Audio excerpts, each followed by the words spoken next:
Hello, everyone. This is Waldo, and I've got a story for you about the Macy's Thanksgiving Parade. As you know, next week is Thanksgiving, and we're going to learn a little bit of the history behind a puppeteer who made the parade come to life. This story is Balloons Over Broadway by Melissa Sweet. And as you can see down here, it says the true story of the puppeteer of Macy's Parade. So let's get into it because, as you can see, we're in New York City right now. Let's check it out.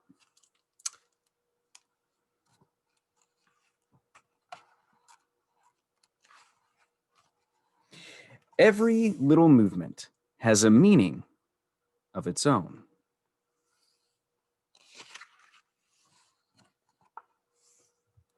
From the time he was a little boy, Tony Sarg loved to figure out how to make things move. He once said he became a marionette man when he was only 6 years old. His father had asked him to feed their chickens at 6:30 in the morning every day. Tony had an idea. What if he could feed the chickens without leaving his bed? The next morning, Tony pulled on the rope and the door to the chicken coop opened. The chickens ate their breakfast. Tony stayed snug in his bed, and his dad, so impressed, never made Tony do another chore. Now, wouldn't that be nice? When Tony grew up, he moved to London, where he discovered that no one was making marionettes for kids anymore. So, out of wood, cloth, and strings, Tony began to make puppets. He figured out ways to make his marionettes' movements so lifelike that they performed as if they were real actors. Word soon spread about Tony's amazing marionettes. When Tony moved to New York City, the Tony Sarg marionettes began performing on Broadway. In the heart of New York City, in Herald Square, was the biggest store on earth, R.H. Macy's department store. Macy's had heard about Tony's puppets and asked him to design a puppet parade for the store's holiday windows. So Tony made new puppets based on storybook characters, then attached them to gears and pulleys to make them move. And as you can see, here's Humpty Dumpty.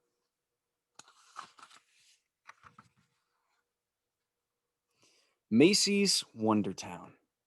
In Macy's Wondertown windows, Tony's mechanical marionettes danced across the stage as if by magic. All day long, they performed to shoppers jostling for a better look. But Macy's had an even bigger job in store for Tony. Many of the people working at Macy's were immigrants. And as the holidays approached, they missed their own holiday traditions of music and dancing in the streets. Macy's agreed to put on a parade for their employees, and they hired Tony to help. Tony, too, was an immigrant, so he loved the idea of creating a parade based on street carnivals from all over the world. He made costumes and built horse drawn floats, and Macy's even arranged to bring in bears, elephants, and camels from the Central Park Zoo.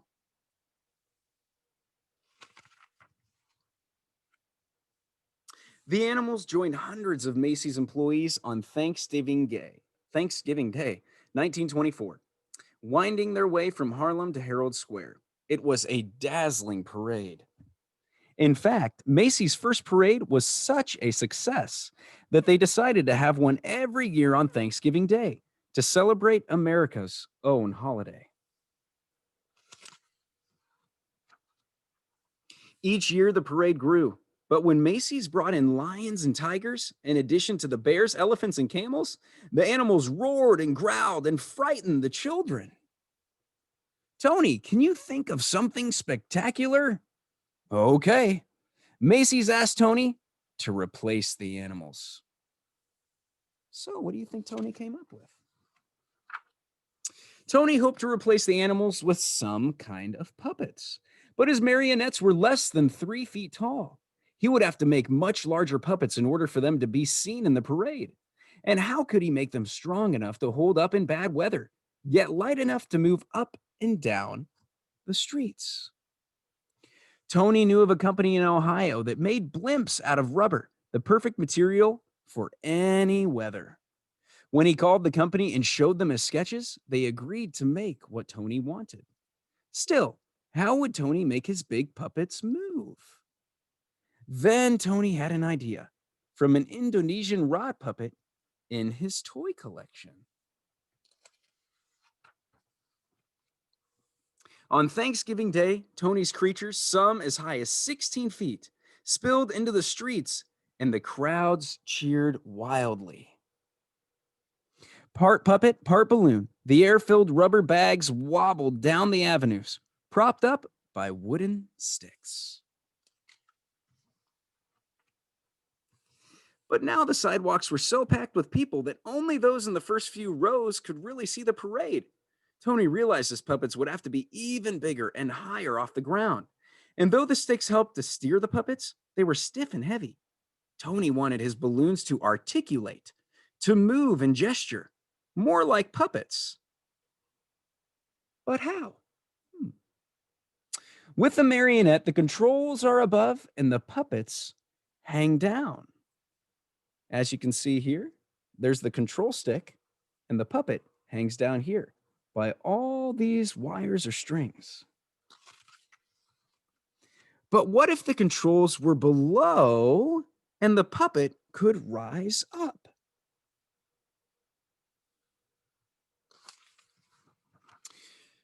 During the next year, Tony set his new idea into motion. This time, he asked the company in Ohio to make balloons out of rubberized silk, as strong as rubber, but lighter than rubber alone. Most important, Tony ordered the balloons to be filled not just with air, but with helium too. It would make the balloons rise.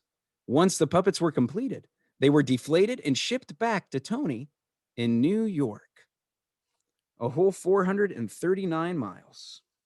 Tony did not know if everything would go as planned. What if the balloons are filled with too much helium?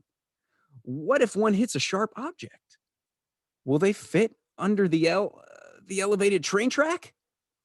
It was still dark on Thanksgiving morning when Tony filled the balloons with helium, tethering them down with sandbags. By 1 p.m., the sidewalks were packed with people ready for the parade. Then, one by one, Tony cut the lines to the sandbags. And what happened? Looks like his plan worked. And the magnificent upside down marionettes rose up to the skies. Here it is moving through New York City. Nodding and waving to the crowds below, they sailed past Central Park. They sallied down Broadway. They shimmied and swayed through the canyons of New York City. High above the crowds, they flounced in the afternoon wind, pulling the rope handlers this way and that. Yet with every heave-ho, the balloons gestured and articulated like wild puppets, and the crowd screamed for more. After the balloons were eased under the L, they ended up in front of Macy's at Tony's Wondertown windows. It was a parade New Yorkers would never forget. And from that day on, every Thanksgiving morning, crowds have lined the sidewalks of New York City to see what new balloons would rise to the skies for Macy's famous parade. Tony Sarg, the puppeteer who loved to figure out how to make things move, had set the stage with a little rigging for a puppet to be anything anyone could imagine it to be. And that is the end of Balloons Over Broadway by Melissa Sweet. Hopefully you enjoyed this book. Hopefully you enjoyed the view of New York City. And hopefully one day you can get to enjoy a Macy's Thanksgiving parade. Maybe this year. I'll see you later and have a happy Thanksgiving.